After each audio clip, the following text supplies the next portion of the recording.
The first thing I'm going to talk about is Shaivism. Shaivism is the organized worship of the Indian god Shiva, and along with Vaishnavism and Shaktism, it is one of the three principal forms of modern Hinduism.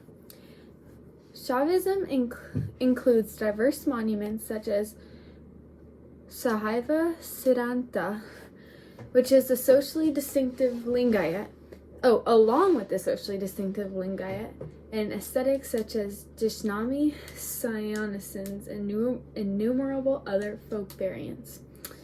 There are several schools of modern Shaiva taught, ranging from pluralistic realism to absolute monism.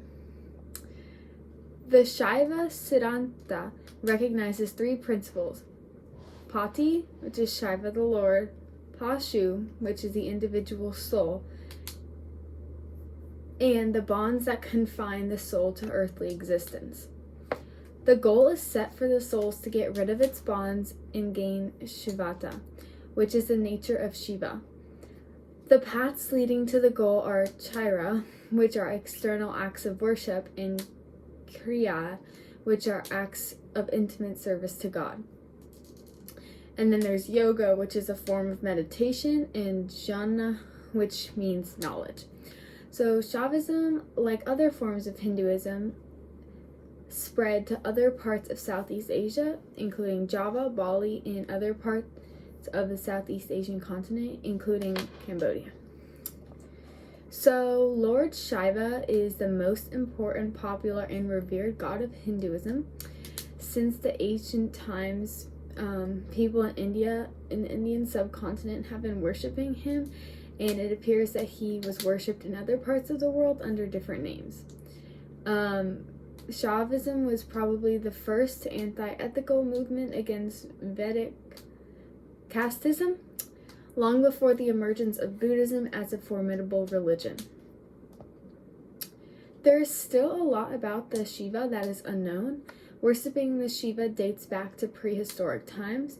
Many historians and educated Hindus erroneously credit the Vedic civilization as the main source of Hinduism, but the truth of Shaivism at its heart. Many important concepts of Hinduism and several of its spiritual, ascetic, tantric, and ritual traditions were derived from it. In the early stages of Vedic civilization, Shaivism remained an outsider sect, and for some time the two traditions clashed before their differences were reconciled and a composite tradition emerged from them. The conflict between the Dakshaka, a follower of the Brahma, and Shiva is probably an anecdotal reference to the conflict between the two traditions. Until modern times, Shaivism was the most popular sect of Hinduism, a position that is currently enjoyed by Vaishnavism, mainly due to its patronage it receives from the teacher traditions of Brahmins' origin and the propaganda that goes with it. The Brahmins who trained in Vedic rituals turned into Vaishnavism for their livelihood after the fall of the Vedic deities. In Vishnu, they found that sattvic qualities they were looking for and the purity which they attributed to Agni, the fire god. So while in Vaishnavism, Brahmins invariably officiate as the priests, but in Shaivism, there is no such restriction.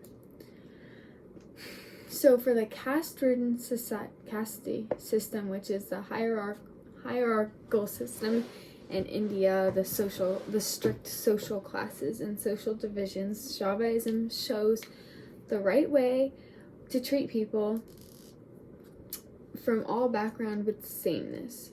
So because the caste system is so rigid and strict, the Shaivism is saying that they want to treat everyone from all the backgrounds with sameness, so they're pretty contradictory.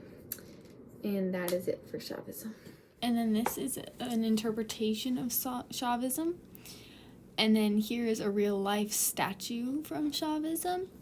And then the last picture is some Shaivist artwork, like up close, some carvings of statues and temples.